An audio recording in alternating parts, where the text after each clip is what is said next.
히브리서 8장 10절에서 12절.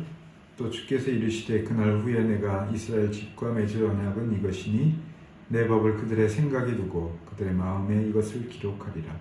나는 그들에게 하나님이 되고 그들은 내게 백성이 되리라. 또 각각 자기 나라 사람과 각각 자기 형제를 가르쳐 이르기를 주를 알라 하지 아니할 것은 그들이 작은 자로부터 큰 자까지 다 나를 알미라.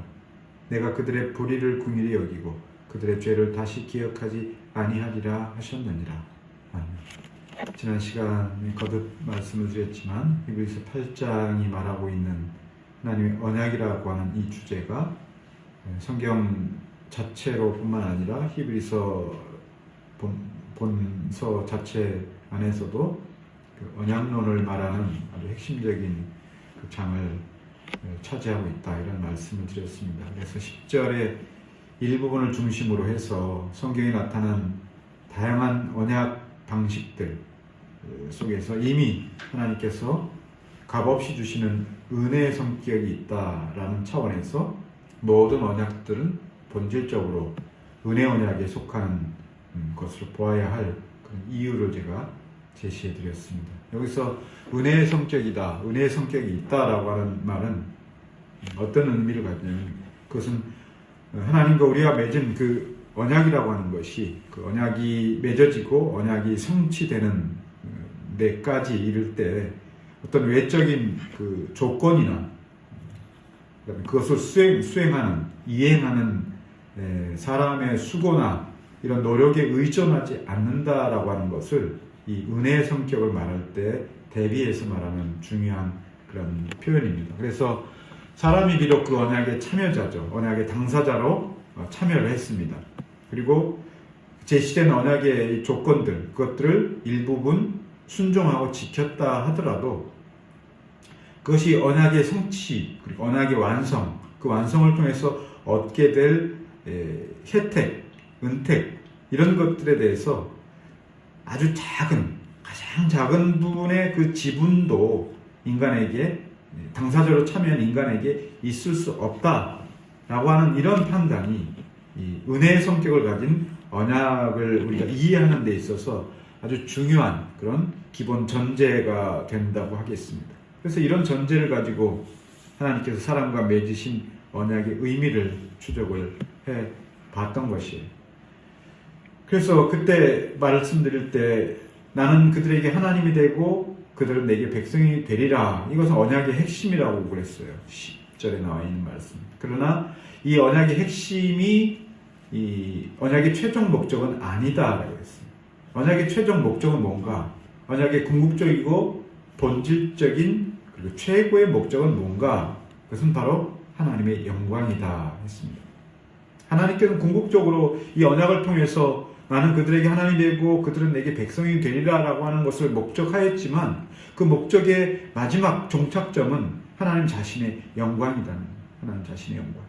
이것은 하나님께서 우리를 그리스도 안에서 택하신 이유가 그러합니다. 헤브리서 1장에 나와 있는 것처럼. 그리고 하나님의 택하심은 언약이라고 하는 수단을 통해서 우리에게 나타나고 적용이 된다. 그러면 어째서 하나님께서 이 언약이라고 하는 수단을 사용하시는가? 이것은 지난 시간에 말씀했던 것처럼 보편 인류가 가장 잘 알 수 있는 방식이다.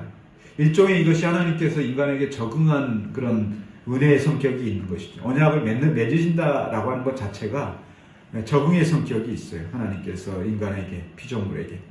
피조물이 이 하나님의 뜻을 명확하게 이해할 수 있도록 하는 방식이 무엇이냐라고 했을 때 하나님께서는 언약이라는 수단을 채택하셨다.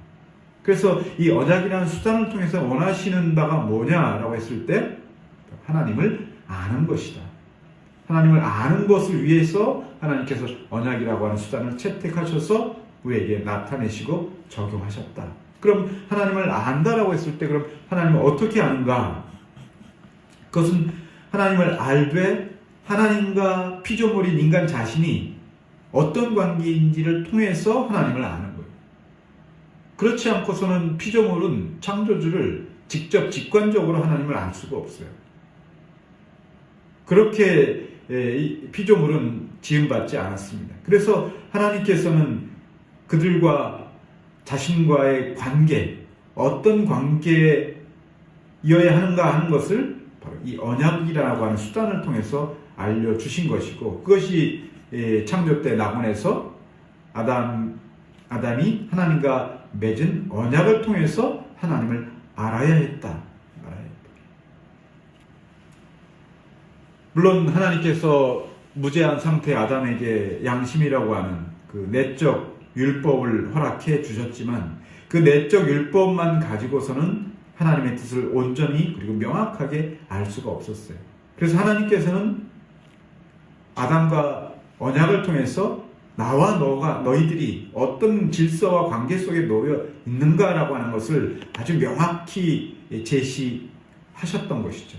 그 말씀은 모든 과실을 먹되, 동산에 있는 모든 과실을 먹되 동산 중앙에 선악을 알게 하는 나무의 과실은 먹지 말라. 모든 것을 먹되 단 하나 그것은 먹지 말라. 그리고 먹는 날에는 반드시 죽을 것이다 라고 말씀하심으로써 이것이 언약의 형식, 언약을 맺는 형식에 따른 내용으로 볼 수가 있습니다.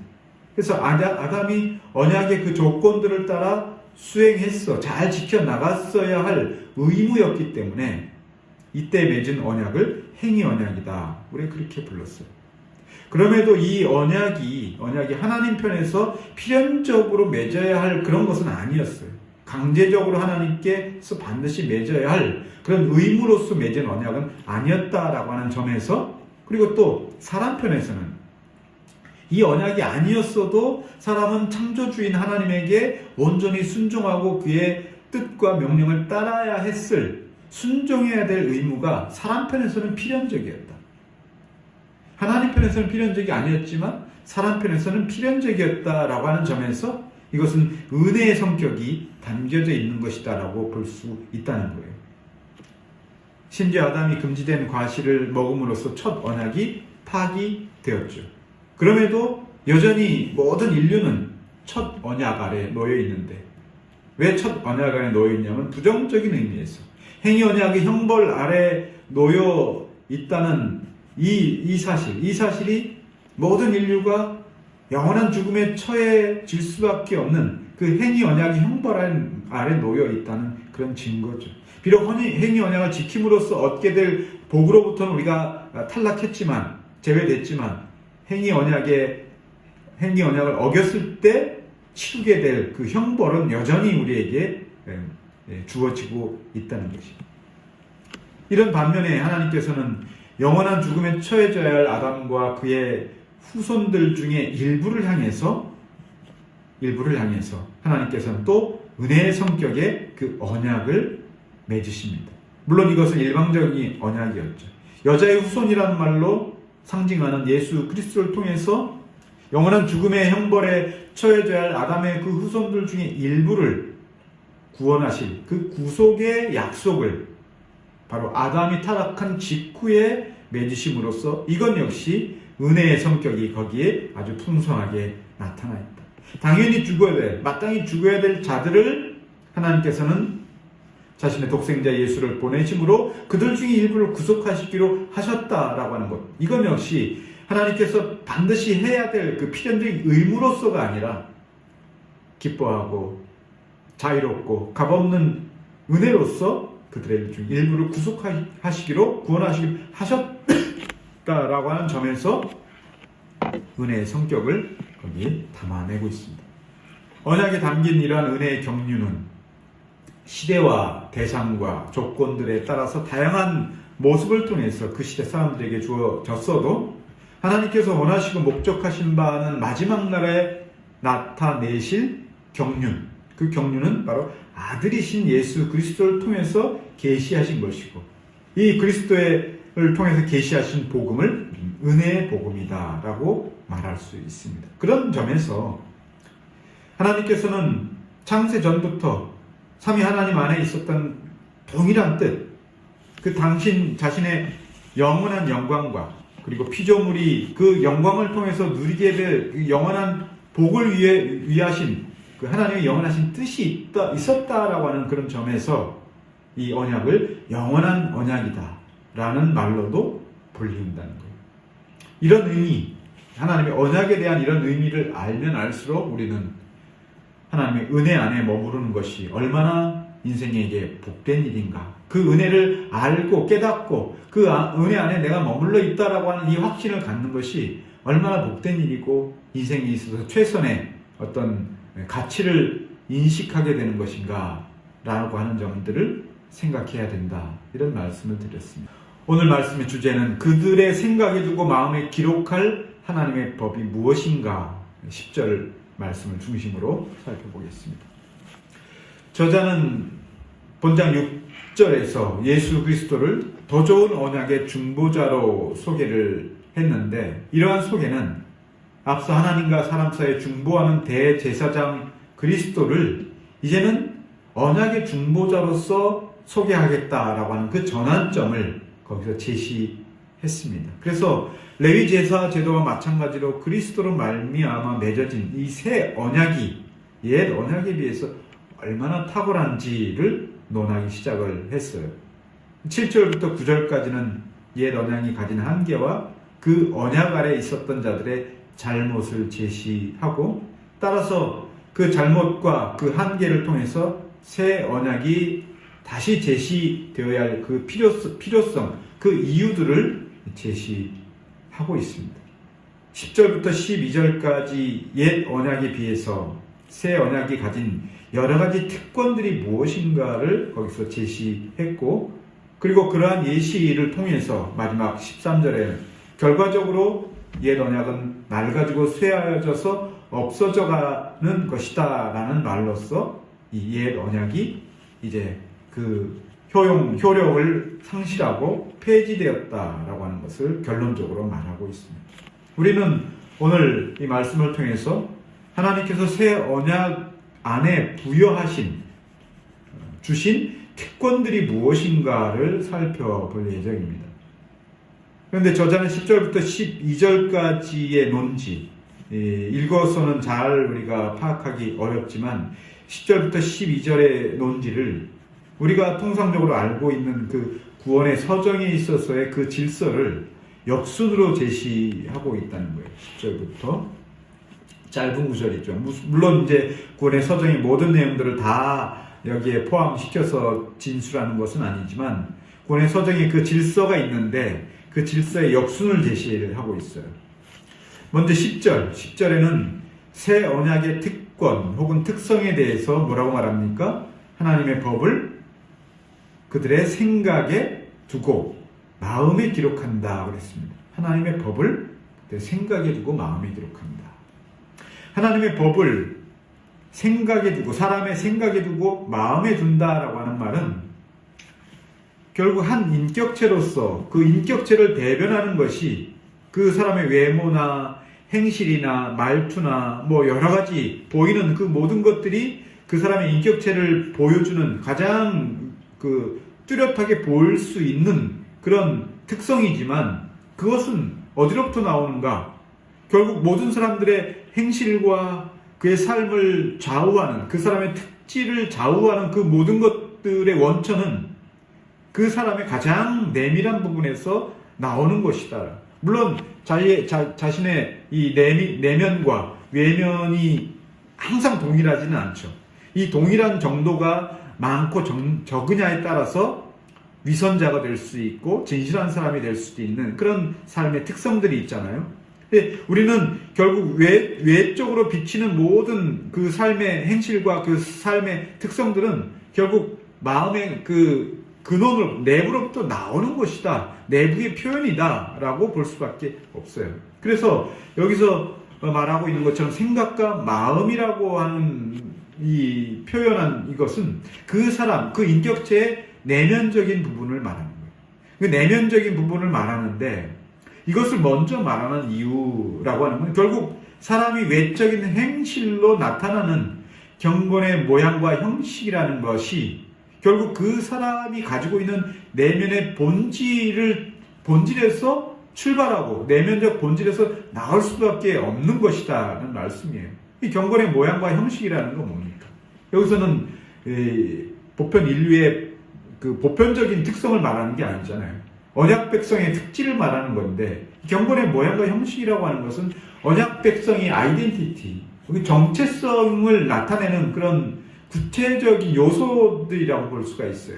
당신이 언약 백성으로서의 그 정체성이 뭐냐라고 했을 때, 그것은 이 사람이 교회를 다닌다, 성경을 잘 알고 있다, 신앙에 대해서 깊이가 있다 라고 하는 그런 어떤 외적으로 평가하고 판단할 수 있는 그 모양과 삶의 특성들이 있는데, 그것들은 결국 그 사람 안에 있는 생각과 마음에 있는 그 내적인 신앙의 그 표현일 뿐이다라고 하는 거예요. 물론 그것을 우리가 다 알 수는 없죠, 사람이. 행실을 보고 그 사람의 마음과 생각을 판단할 수 있지만 이것이 항상 일치하지는 않잖아요. 그럼에도 불구하고 우리가 알 수 없고 그 속으로 접근해 갈 수 없지만, 하나님께서는 누구보다도 우리 자신을, 우리에 대해서 잘 아시는 분이기 때문에 우리의 행실을 하나님께서 바꾸고 교정하기 위해서 하나님께서 우리의 몸을 건드리시지는 않는다는 거예요. 하나님께서 건드리시고 개입하시는 거는 우리의 손과 발과 눈과 입과 코가 아니라 생각과, 그것들을 지배하고 관장하고 다스리는 생각과 마음을 하나님께서 건드리시고 개입하신다라고 하는 그런 것이죠. 그것이 경건의 모양과 형식이라고 하는 언약 백성의 정체성인데, 이러한 정체성의 변화가 새 언약 안에서 변화가 일어난다라고 하는 거 아니에요. 이 변화가. 그런데 그 변화가 어디로부터 오는 것이냐? 행실을 바꾸는 외면적인 행위에 관련된 것으로 변화가 먼저 오질 않고 내적인 변화가 먼저 온다는 거예요.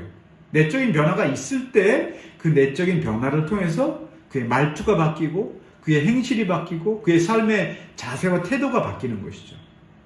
그래서 그 내적인 변화, 그것이 가져올 변화된 삶을 통해서 하나님께서는 당신과 피조물인 사람과의 언약 관계를 확고히 하시겠다라고 하는 그 말씀의 의미가 되는 거예요. 두 번째로는 그런 점에서 이것은 10절의 말씀은 성화의 개념하고도 가깝게 만날 수 있어요. 성화의 개념. 그 사람이 어떻게 성화하는가라고 했을 때 어떤 교회적인 그 의식이나 훈련의 어떤 내용들, 그래서 그걸 많이 훈련함으로써 바뀔 수 있다라고 하는 생각은 굉장히 낭만적인 생각이죠. 그렇게 해서 사람이 바뀌지는 않습니다. 결국 그런 훈련을 통해서 바뀐다라고 하는 것은 그의 행위가, 그의 말투를 바꾸기 위해서 연습해서 바뀌는 것이 아니라 그의 내면이 바뀐다. 그 내면이 바뀔 때 비로소 그 행실이나 말투가 변한다는 것이 의미가 있지, 내면은 전혀 바뀌지 않으면서도 행실이 바꿔진다라고 하는 것은 큰 위선이죠. 그래서 이것은 언약 백성의 성화의 개념과 만날 수 있다는 거예요. 두 번째는 11절에서는 하나님의 지식을 말해요. 하나님을 아는 지식에 대해서 말하고 있어요. 하나님을 아는 지식이 새 언약 아래에서는 수단과 방식에 있어서 이전과 달라질 것을 말합니다. 거기 보면 이제 11절 나중에 다음 시간에 말씀드릴 때 좀 자세히 하겠지만, 거기서는 이제 더 이상 형제들에게, 이웃들에게 가르칠 필요가 없다 이렇게 얘기를 해요. 가르칠 필요가 없다. 이 의미는 이제 나중에 설명을 드리겠지만, 어쨌든 이전에는 가르쳤는데 새 언약 안에서는 그런 것들을 가르칠 필요가 없다. 하나님에 대한 지식을 이렇게 말하고 있는데, 이것은 뭔가 수단과 방식이 달라졌다라고 하는 것을 말하는 거예요. 이것은 10절과의 관계에서 하나님의 법이 생각과 마음에 기록된다라고 하는 것은 어떤 기능적인 부분처럼 보일 수도 있어요. 생각이 바뀌고 마음이 바뀐다. 특히 하나님을 아는 지식과 관련해서 그렇습니다. 하나님을 아는 지식과 관련해서 자연인이 하나님의 법을 순종하고 따르며 살 수 있으려면 먼저 하나님에 대한 지식을 수용해야 되는 거예요. 하나님에 대한 지식에 대해서 전혀 알지도 못하고 수용하지도 않은 상태에서 하나님의 법이 생각과 마음이 기록될 수는 없어요. 여기서 그래서 말하는 이 하나님에 대한 지식이라고 하는 것은 단순히 정보 차원에서의 지식을 말하는 것이 아닙니다. 정보 차원의 지식이라는 건 뭐냐? 유대인들이 율법의 조항들을 전부 암송하는 것이나 우리가 성경 66권을 전부 암송한다라고 했을 때 그런 행위, 그 성경에 대한 그 지식, 행위로서의 그 지식을 우리가 많이 가질 수 있지만 이런 것을 두고 하나님을 아는 지식이다라고 말할 수는 없다는 거예요. 그는 단지 많은 정보를 가지고 있다. 성경에 대한 많은 정보를 가지고 있다라고 말하는 것이지 그가 하나님의 지식을 소유했다라고 말하는 그 지식을 정확히 집어서 말할 수는 없다는 거예요. 왜냐하면 성경이라든지 율법의 조항들이라고 하는 것은 성령의 조명 없이 이루어지는 그 하나님에 대한 정보나 지식은 그저 일반 책들이나 일반 상식을 통해서 얻은 지식과 하나도 다를 바가 없다. 많은 지식이 그를 구원에 이끌게 하지는 못한다. 이런 지식으로. 거기에 성령의 조명이 동반돼야 된다. 그래서 하나님을 안다라고 하는 것, 하나님에 대한 지식을 갖는다라고 하는 것은 성령의 조명을 동반된 그 말씀의 지식을 말하는 거예요. 계시의 지식을 말하는 거죠. 하나님이 주시고자 하는. 그래서 그 지식을 통해서 우리가 얻게 되는 그 지식의 내용이 무엇인가? 우리가 지난 시간에 대결의 문답을 배웠지만 신앙의 믿음의 내용이죠. 믿음의 내용을 아는 거예요. 믿음의 내용은 뭐가 있습니까? 하나님이 누구신가? 그분이 어떤 일을 하셨는가? 그리고 어떤 뜻을 품으시고 이 세상에 그분의 일들을 섭리해 나가시는가? 그가 하신 말씀의 의미가 무엇인가 하는 것을 깨닫지 못하고서는 그 정보가 결코 마음이나 생각에 자리 잡을 수 없고 그의 인격을 지배할 수 없다고 하는 거예요. 많은 자유주의자들 가운데에서는 성경을 우리보다 더 잘합니다. 더 많이 읽고 더 많이 연구하고 더 많이 탐구합니다. 그러나 그것은 일반적인 도덕과 교훈의 수준을 넘어서지 않는다는 거예요. 그러하여금 하나님을 내 하나님이고 나는 그의 백성이다라고 하는 그 지식, 그리고 그 지식의 결과로서 하나님을 영원히 그분의 영광을 찬양하는 그런 삶으로 그를 나아가게 하지 못한다는 거예요. 비록 도덕적이고 윤리적으로 올바르게 산다 할지라도 그것이 하나님께로 나아가지 못하는 지식이다라고 했을 때에는 그것은 여기서 하나님을 아는 지식, 그것이다라고 말할 수 없다는 거예요. 그렇게 신앙의 인격을 지배하지 않는 믿음의 원리로 살아가지 않는 자, 그런 자로부터 나오는 어떤 종교적인 행위들은 구약에서 아주 자주 선지자를 통해서 말씀하신 것처럼 하나님이 보시기에 불쾌하다, 역겹다, 가증스럽다라고 하는 것을 말하는 그런 것이죠. 그래서 맹목적이고 신비적인 신앙이 얼마나 위험합니까? 그러나 그 위험한 만큼 동일하게 소위 지적인 신앙의 위험성도 맹목적인 신앙과 동급이다. 다를 바가 없다. 마지막 세 번째로 이러한 부분들, 새 언약 아래에 있는 자들에게 주어질 특권이다 라고 했을 때 그것을 가능하게 할 수 있는 근거로서 12절이 제시하고 있는 것은 바로 속죄입니다. 그리스도로 말미암은 속죄. 그리스도의 속죄가 없었다면 새 언약의 효력은 우리에게 아무것도 제공할 수 없을 것입니다. 그리스도의 속죄를 통해서 의롭게 된 자들, 12절은 칭의와 가까운 개념이다라고 말할 수 있는데 그리스도를 통해서 속죄를 통해 의롭게 된 자들만이 새 언약의 특권들, 중생과 성화라고 하는 그런 과정들, 이런 과정들이 주어지는 특권을 맛볼 수 있게 된다. 이렇게 역순으로 제시할 때 우리가 배울 수 있는 유익은 작은 주제에서 높은 주제로 올라가는 방식, 단순한 것으로부터 심오한 것으로 올라가는 방식, 현세적인 것, 우리에게 가까운 것으로부터 하나님의 영원한 뜻에 가까운 것으로 나아가는 이런 점진적인 방식, 인간에 대한 관점으로부터 하나님에 대한 것으로 나아가는 이런 방식에 있어서 이런 방식은 아주 대단히 유익한 방식이다라고 볼 수 있겠어요.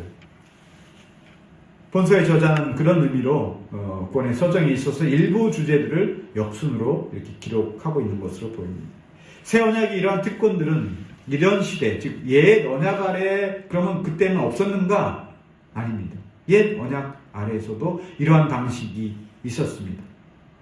그분의 법을 마음과 생각에 심어 두시는 이런 방식들. 다만 그때는 이때 새 언약 아래에서 행해지는 그런 시행 방식과 수단에 있어서 달랐다. 그때는 외형적이고 상징적이었고 그림으로 알려주는 것이었고 그리고 일시적이었고 부분적이었다는 점에서 그렇기 때문에 그들이 하나님을 안다라고 했을 때, 하나님에 대한 지식을 가졌다라고 했을 때, 비록 그 지식을 가졌지만 그것으로부터 나오는 그 특권들은 아주 희미하게 알았다. 희미하게. 그리고 그것을 율법 아래에서는 형식적으로 알았어요. 형식적으로. 그리고 세상적으로 알았고, 부분적으로 알았고, 일시적으로 그것들을 맛보았을 뿐이기 때문에, 그런 점에서 옛 언약 아래에서의 이런 언약의 특권들은 새 언약 아래에서보다 좀 더 희미했다. 그러나 새 언약 아래에서는 풍부했고 분명했고 명백해졌다. 이런 차이가 있다는 것이죠. 먼저 새 언약을 맺게 된 자들에게 주어질 특권에 대해서 하나님의 법을 그들의 생각에 두고 그들의 마음에 이것을 기록하리라. 생각과 마음이 있고 생각에 두었다, 마음에 기록하였다. 이것들을 생각과 마음이라는 이 개념들을 헬라적 개념이라든가 철학적 개념으로 설명할 수 있겠지만 결국 같은 것을 말하는 거예요. 하나님께서 인간의 내면이라는 곳에 하나님의 법을 두었다. 하나님의 법을 기록했다. 이런 말씀이에요. 이것은 먼저 큰 틀에서 보면 옛 언약, 신의 산 언약이죠. 옛 언약에서 주어졌던 하나님의 법과 새 언약에서 주어진 법의 성격을 대비를 하고 있습니다. 하나님께서 첫 언약을 기록하신 것은 돌판이었음을 기억하십시오. 하나님의 법으로서 신의 산에서 모세에게 주신 십계명의 두 돌판, 그리고 여기서 새 언약 아래에서는 인간의 생각과 마음에 기록한 하나님의 법. 기록된 장소가 차이가 있죠. 기록된 장소. 물론 기록한 방식에도 차이가 있을 수 있겠죠. 이 두 사이가 극명하게 여기 대조가 되고 있어요. 우선 저자가 하나님께서 인간의 생각과 마음에 기록하시겠다라고 하는 이 법이 헬라어로 노모스라고 하는 거예요. 노모스. 하나님의 이 노모스라고 하는 것이 뭐냐? 하나님의 법인데, 이 노모스라고 하는 것은 헬라적 개념으로 말하자면 어떤 종교적인 혹은 제의적인 질서나 규범을 뜻하는 그런 말이에요. 이 노모스라고 하는 것이. 근데 이것이 하나님의 법이라고 말로 사용되고 있는데, 이 헬라적 개념으로 이것은 특별히 신적인 권위를 가진 규범이라고 하는 그런 성격이 이 노모스라고 하는 개념 안에 들어가 있어요. 특별히 신의 뜻이 피조 세계에 계시된 것으로서 볼 때 이 노모스라고 하는 것은, 그것이 이 보편적 개념으로 말하면 그 노모스가 인간에게 주어졌을 때 그 노모스라고 하는 것은 인간의 삶에 있어서 원리적으로 보면 그것이 도덕성이로 표출이 되고 인간이 살아가는 질서, 건전한 질서와 규범으로 그 노모스가 나타나게 됩니다.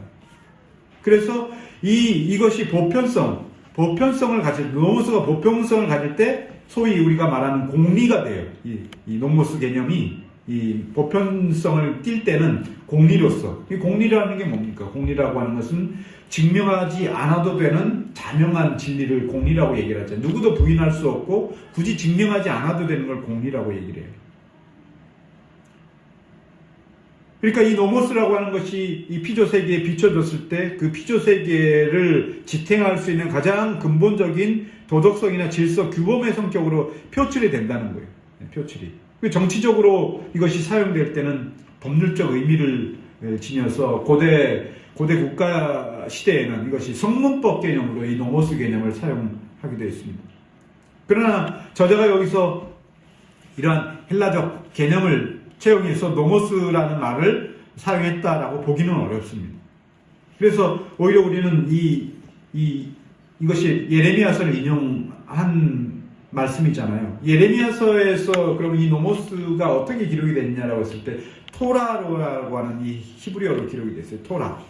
토라는 유대인들이 모세 율법을 특별히 모세 오경에 제한해서 이 토라라는 말로 부르기는 했지만 예레미야에서 사용되고 있는 이 토라라고 하는 의미는 모세 오경이나 율법에 제한해서 사용된 것이 아니라 포괄적인 의미예요. 하나님의 뜻, 하나님의 계시, 하나님의 명령, 하나님의 계명이라는 의미로 상당히 포괄적인 의미로 이 말씀, 이 토라라고 하는 이 용어가 사용되었다고 볼 수가 있어요. 그래서 하나님께서 마음에 기록할 이 법이라고 하는 것을 어떤 도덕적인, 윤리적인 그런 차원, 뭐 질서나 규범이나 공리나 법률적인 그런 의미라고 보기보다는 우리에게 있어서는 이것은 하나님의 뜻을 알려주는 방편과 수단으로 이 노모스 개념을 우리가 이해해야 돼요. 하나님께서 법을 주셨다라고 했을 때 그 법이라고 하는 것은 결국 하나님의 뜻을 알려주는 방편과 수단이다. 그러니까 하나님의 뜻은 그 방편을 알려진 노모스 안에 갇혀 있는 게 아니에요. 그가 우리가 이해하고 우리가 깨달을 수 있는 적응하는 방식으로 이 법이라고 하는 방편과 수단을 주셨을 뿐이지. 그래서 하나님의 계시를 이 기록된 계시로 제한해서는 안 된다라고 하는 의미들이 거기에 또 있는 것이죠. 네, 계시는 어떤 수단과 방편이라도 하나님의 뜻을 알려주신다라고 했을 때는 그것이 하나님의 노모스가 되는 거예요. 그래서 우리가 지난 시간에 언약 관계를 통해서 하나님께서 언약의 대상자에게 하나님과 어떤 관계인 것을 알도록 하셨다라고 했습니다. 이 어떤 관계라고 하는 것은 무슨 관계예요? 바로 창조주와 피조물의 관계라고 하는 것이죠. 그래서 그것을 어떻게 알려주셨느냐? 언약이라고 하는 수단을 통해서 알려주셨다라고 한다면은 비록 이것이 쌍방의 의무를 지는 이 계약관계라는 이 형식으로 이루어졌잖아요. 하나님이 한편이고 인간이 한편이고 계약의 조건이 있고 내용이 있고 계약을 지켰을 때, 계약을 어겼을 때 받게 되는 상벌이 있어요. 그래서 이미 이런 부분에 대해서 우리가 은혜의 성격을 말씀을 드렸는데 하나님 편에서는 피조물에게 당연한 권리와 요구를 하신 거예요. 당연한 권리와 요구를 하신 거고 피조물인 사람은 당연히 순종해야 될 의무로 참여한 것일 뿐이죠. 거기에는 어떤 인과관계라는 게 없어요. 그래서 그 언약에서 피조물인 인간이 그 언약을 잘 지켰다고 해서 거기에 공로나 싹을 요구할 수 있는 그런 개념이 거기에 없다는 거예요. 개념이. 네가 이걸 잘 지키면 내가 너를 복되하게 하고 너를 풍요롭게 만들고 너에게 큰 은혜를 줄 것이다 라고 했을 때 하나님께서는 그렇게 주신 은혜나 복의 성격이 내가 잘 지켰기 때문에 이것을 준 것은 아니다. 그 안에 그런 내용이 담아있는 거예요. 왜냐하면 당연히 너는 지켜야 될 것을 지켰을 뿐이고 나는 너에게 주지 않아도 될 것들을 그 은택으로 주었다라고 하는 그런 의미가 그 안에 들어있기 때문에 그것을 은혜의 성격을 갖고 있다. 이렇게 말씀을 드리는 거예요. 그러니까 거기에는 인간의 공로나 싹의 개념이 사실은 없는 거예요. 그런 면에서 하나님의 법을 그들의 생각과 마음에 기록하시겠다라고 했을 때 그 법이라고 하는 것은 그 하나님의 노모스라고 하는 것은 그래서 부탁이나 협조 요청이 아니라 명령의 성격을 가진다. 하나님 편에서는 명령의 성격이 가진다. 그래서 그 명령의 성격이 있다라고 했을 때 단순히 그 강제적인 명령의 성격만 있는 것이 아니라 피조물이 그 명령을 들었을 때, 명령에 순종했을 때 그 순종하는 명령의 성격은 뭐냐? 피조물이 사는 길이라는 거예요. 명령을 지켰을 때 사는 길. 명령을 지키지 않으면 죽는 거죠. 그러니까 명령을 지켰을 때 내가 큰 복을 받겠다라고 하는 이런 어떤 의무로서, 이런 필연성으로서 주어진 것이 아니라 그 명령을 지켜야만 내가 사는 길이기 때문에. 이거는 좀 부정적인 표현이라고 볼 수도 있겠죠? 사는 길로서. 죽지 않고 사는 길로서의 명령을 순종해야 된다. 여기서 한 걸음 더 나아가는 건 뭡니까? 이 명령을 지키는 것이 피조물이 최선을 향하는 길이라는 거예요. 명령에 순종하는 것이.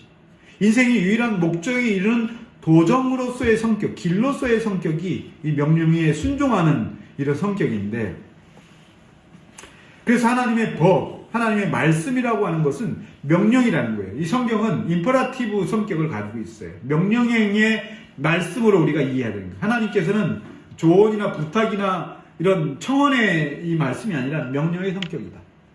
이 문장 자체가, 문구 자체가 문법적으로 명령형으로 되어 있지 않다 하더라도 하나님의 말씀은 명령의 성격이다. 이렇게 우리가 봐야 되는 것입니다. 해도 되고 안 해도 되는 그런 유보적인 말씀이 아니라 명령의 성격이다. 반드시 피조물은 지켜야 될 만한, 지켜야 되는 그런 말씀이다. 우리가 하나님 말씀을 대하고 이해할 때 이런 성격을 굉장히 중요하게 우리가 생각해야 됩니다. 그렇기 때문에 하나님 말씀의 성격은 특별한 부류의 사람들, 하나님의 백성들, 혹은 교회에 속한 자들에게만 이것이 제한된 것이 아니라 피조물인 모든 인류, 보편 인류 모두가 다 받아들여야 될, 순종해야 될 필연적 의무에 속하는 것이다라고 했을 때 이 하나님의 명령은 교회에만 주시는 명령이 아니라 모든 피조물에게 주시는 명령의 성격을 갖는 것이에요. 물론 불신자들이나 이방인들은 그것을 인정하지 않고 수용하지 않겠죠. 그러면 결국 그들이 이 말씀, 명령의 이 말씀을 수용하고 인정하지 않음으로 결국 그들은 하나님의 노모스를 그들이 알지 못하고 겨우 그 노모스라고 하는 것은 이 인간에게 양심의 정도로만 흔적이 이게 남아있을 뿐이지 진정으로 교회에 주신 그 노모스의 성격을 일반 보편 인류들은 갖고 있지 못합니다. 그 양심이 겨우 이 세상을 지탱하고 유지할 수 있는 짐승의 세계로 전락하지 않을 정도의 그런 정도의 그 효력을 발휘할 수 있는 그 정도의 양심 정도밖에는 없어요. 그래서 결국 하나님의 진정한 뜻을 노모스에 담겨져 있는 진정한 뜻을 보편 인류는, 불신자들과 이방인들은 순종하지 못하게 될 것이라는 것이고, 1차적으로는 행위 언약, 아까 말씀드렸던 행위 언약의 형벌에 의해서 이미 영원한 심판을 받게 될 대상들이지만, 그럼에도 불구하고 긍휼이 많으신 하나님께서 끊임없이 그들을 향해서 촉구하시는 이 구원의 길에 대해서 그들이 적극적이고 능동적으로 거절하고 순종함으로써 그들에게 주어질 기회들을 스스로 박탈하게 되는 것이다. 이런 면에서 보편 인류, 하나님을 알지 못하고 불신앙에 빠져있고 이방인들이 그들이 파멸에 빠지는 것의 근본적인 원인은 누구에 있느냐라고 했을 때 그들 자신에게 있다는 거예요. 그들이 이 하나님을 믿지 않고 하나님이 제시한 그 구원의 길을 거절하고 불순종하는 것은 스스로 그들이 그 기회를 박탈했다라고 하는 점에서 파멸의 모든 원인은 믿지 않는 자들, 불신자들 그들 자체에 있다. 하나님이 우리 마음에 심어주실 법이 무엇이냐라고 했을 때 바로 이러한 면들을 우리가 고려해야 되는데, 지금 말씀드린 내용들은 대단히 중요한 그런 우리 신앙에 있어서의 기준을 정할 수 있는 말씀들이기 때문에 잘 이해하시기 바랍니다. 이제 그렇다면은 그 법을 마음에 기록한다고 했을 때 이 마음에 기록한다라고 하면서 어떤 성격일까? 우리가 통상 돌판에 기록한다라고 했을 때 돌판에 기록한다라고 하는 그런 취지나 의미는 뭡니까? 결국 그 기록된 정한 명령, 이 명령을 어떤 그 사실들을 항구적으로 기억하고 보존하겠다라고 하는 그런 의지의 표명이 아니겠습니까? 돌에 새겼다, 뼈에 새긴다라고 했을 때는 그것을 끝까지 잘 기억하겠다, 보존하겠다라고 하는 그런 의지의 표명이에요. 돌판에 기록된 하나님의 법은 그렇게 그 하나님의 노모스를 받은 대상들에게 대대손손 후손들에게 길이길이 전해져야 될 그런 법이다라고 하는 것을 상징적으로 말씀하고 있는데, 그런데 새 언약은 하나님의 법이 이전과 달리 돌판이 아니라 인간의 생각과 마음에 기록될 법이다라고 했습니다. 이것은 결국 하나님의 법이라고 하는 이 성격이 어디에 어떻게 기록되어야 할 것인가라고 하는 그런 점에서 그 위치가 중요하다는 것을 말하는 것이 아니에요. 돌에 기록되어 있느냐, 인간의 마음에 기록되어 있느냐, 어디에 기록되어 있느냐라고 하는 것을 그런 차이를 말하려고 하는 것은 아니에요. 왜냐하면 이 구약시대에도 이미 하나님께서 그들의 생각과 마음에 내 법을 두었다라고 하는 것들을 선지자를 통해서, 시인들을 통해서 많이 고백을 하고 있거든요. 그러니까 돌판이 있었던 시대에도 하나님께서는 그들의 마음에 당신의 법을 기록하고 새겨 두셨어요. 그러니까 어디에 기록되어 있느냐? 어떻게 기록되었느냐? 이것을 지금 말씀하시려고 하는 것이 아니라는 거예요. 이 말씀을 통해서는.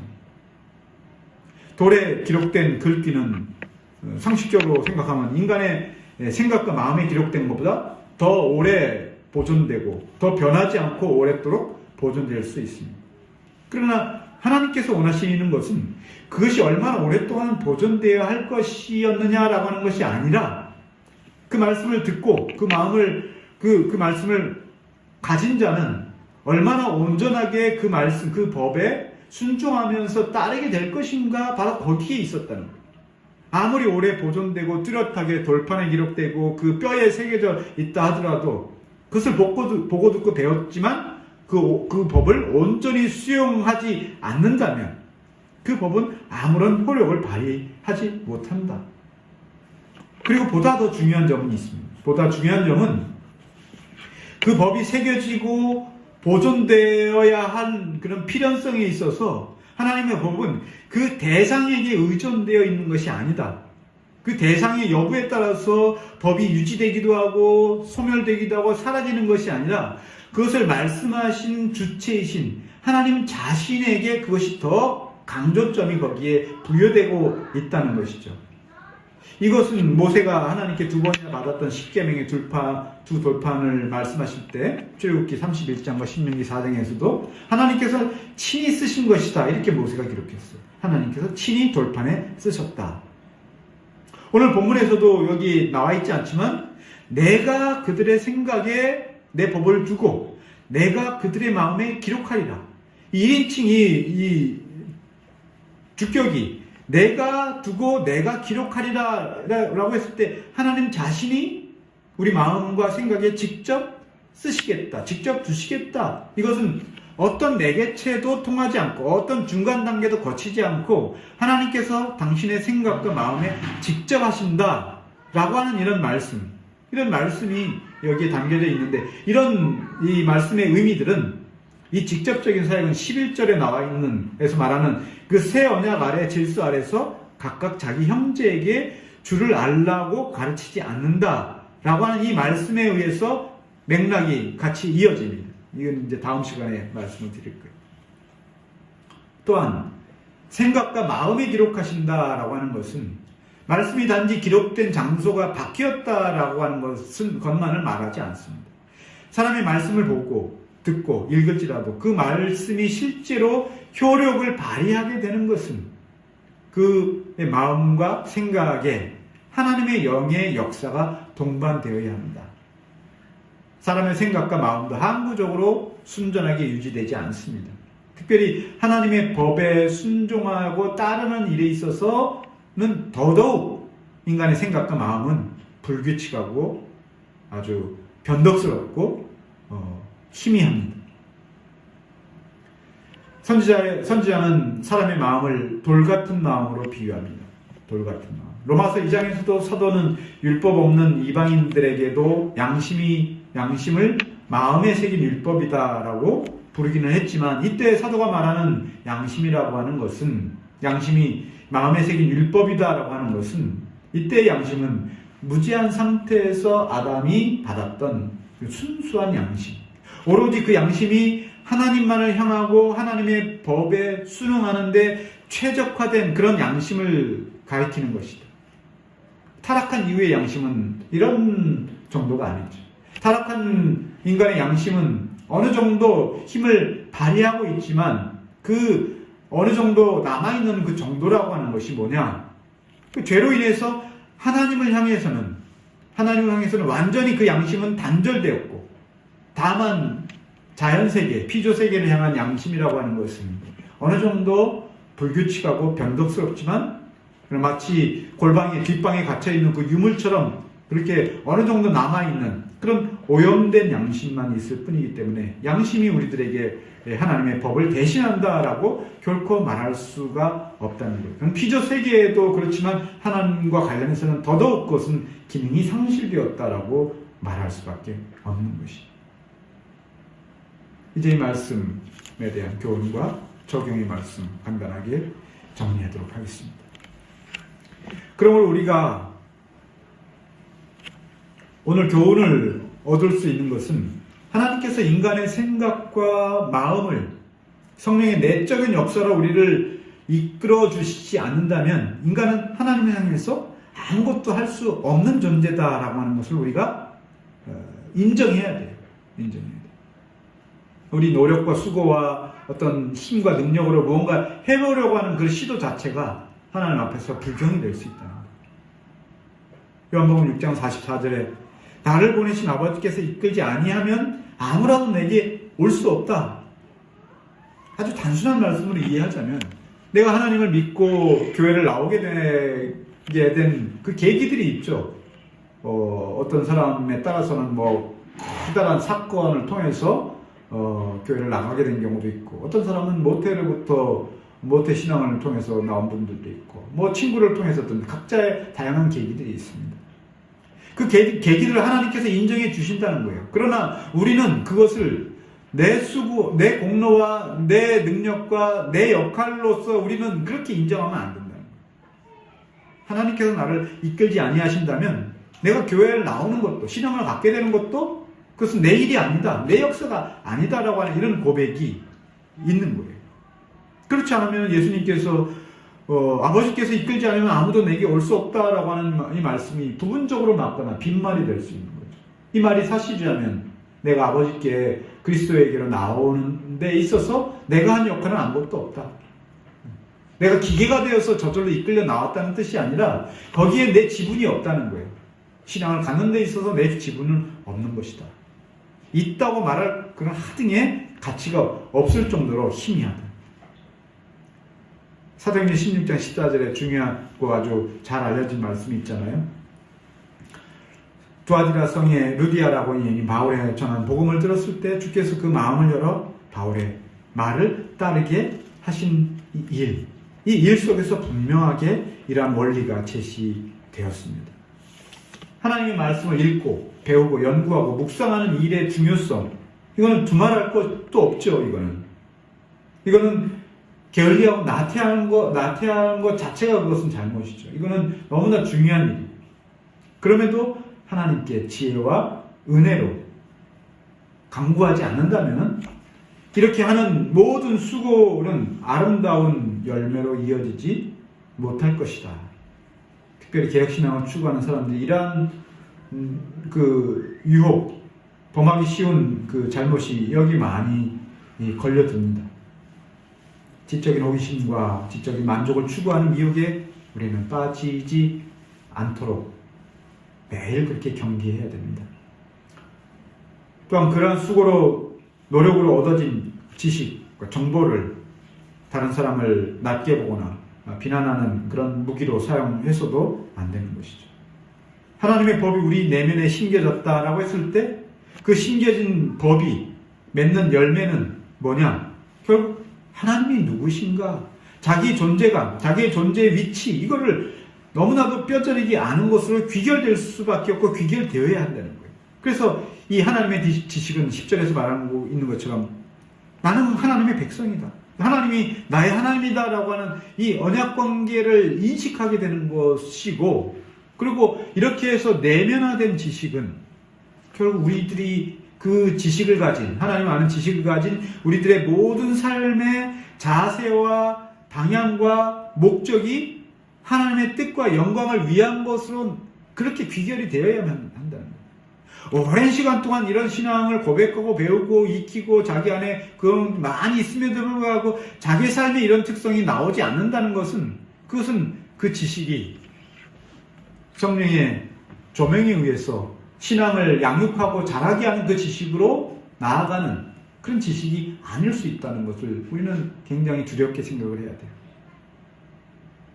그것은 어떤 사람의 특성을 말하는 거예요. 기질을 말하는 것이 아니에요. 그 사람의 삶의 방향성, 목적, 가치의 어떤 중심이 어디에 있는가라고 하는 그것을 말하는 거예요. 여전히 신앙생활 하면서 세속적인 욕망과 그 소원과 이런 것들로 가득 차 있다면 사실상 그는 내면화되지 않은 신앙, 외면적으로만 그럴듯하게 보여져 있는 그런 신앙을 가졌던 과거 율법주의 아래 살았던 유대인들과 이스라엘과 조금 더 다를 바 없다고 볼 수가 있습니다. 이러한 삶의 원리는 옛 언약 아래에서는 강제하는 율법이었죠. 억지로 지켜야만 되는, 지키지 않으면 천벌이 내려지니까 강제하는 율법이었고, 지켜낸다라고 했을 때도 그것이 일정한 그 규칙과 예법들, 그 예법들을 반드시 철저하게 지켜야 되는 그런 무거운 짐의 성격을 가지고 있었어요. 옛 언약 아래에서는. 그러나 새 언약 아래에서는 뭡니까?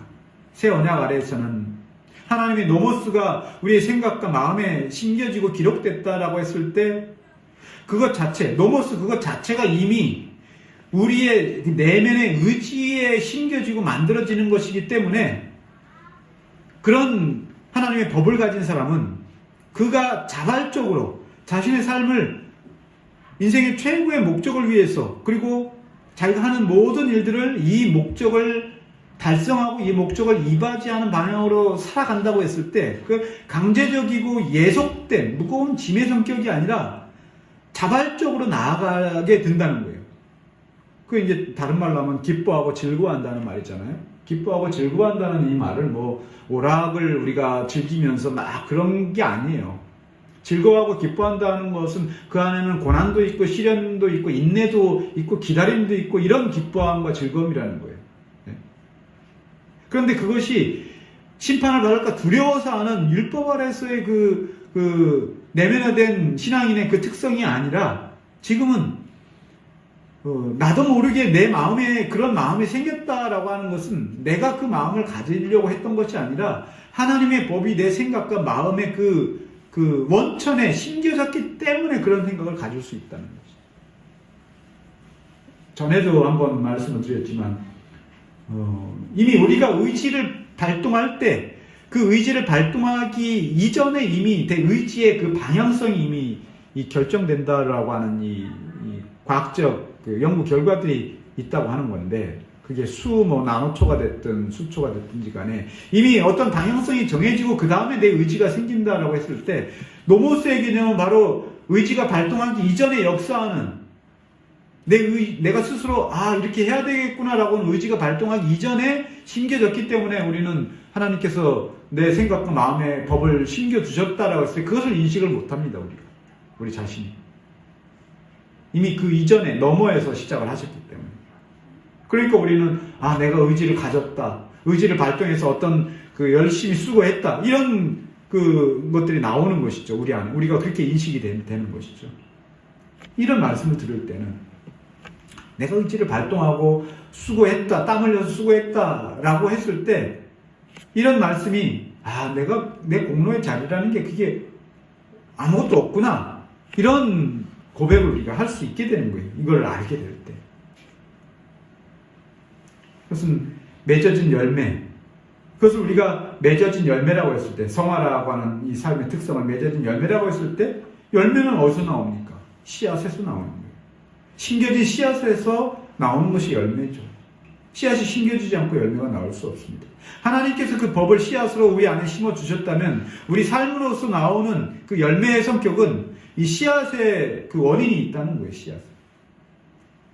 하나님의 말씀이 심겨진 자들은 비록 그들 자체가 온전히 수행할 수 있을 만큼 완전하지는 않을지라도, 그래서 그 말씀을 아는 정도만큼 그 삶으로 나타내야 하는 거예요. 우리가 그렇다고 해서 오해하면 안 될 것은, 마치 중생한 자들은 모든 일들이 자기가 하는 일들은 다 경건한 목적을 위해서 하는 일이 되는 것이고, 뭘 하더라도 하나님 앞에서 아무런 거리낌이 없다고 이렇게 주장하는 반율법주의자처럼 그 자유가 무제한적인 자유, 아무 기준도 없는 자유로서의 그 자유는 아니라는 거예요.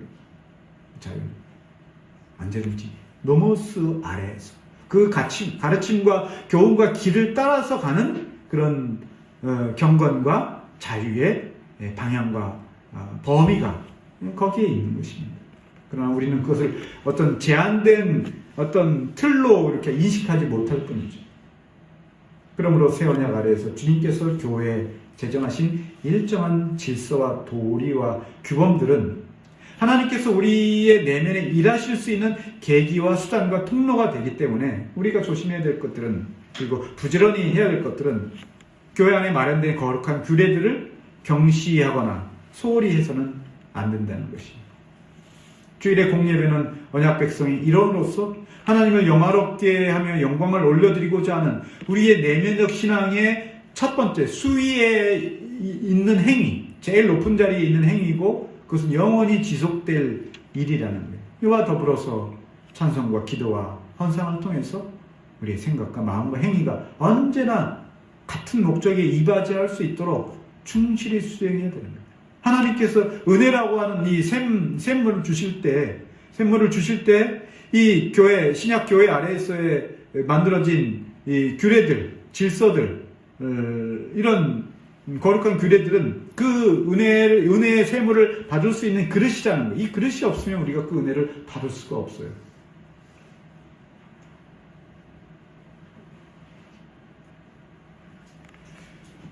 그럼에도 그러한 행위들, 종교적 행위들이 우리의 구원을 담보할 유일한 근거라도 되듯이 그것들을 너무 의존하거나 맹목적이 되지 않도록 또 한편으로 경계해야 될 의무가 우리들에게 있는 것이죠. 이 두 가지가 잘 조화를 이루어야 됩니다.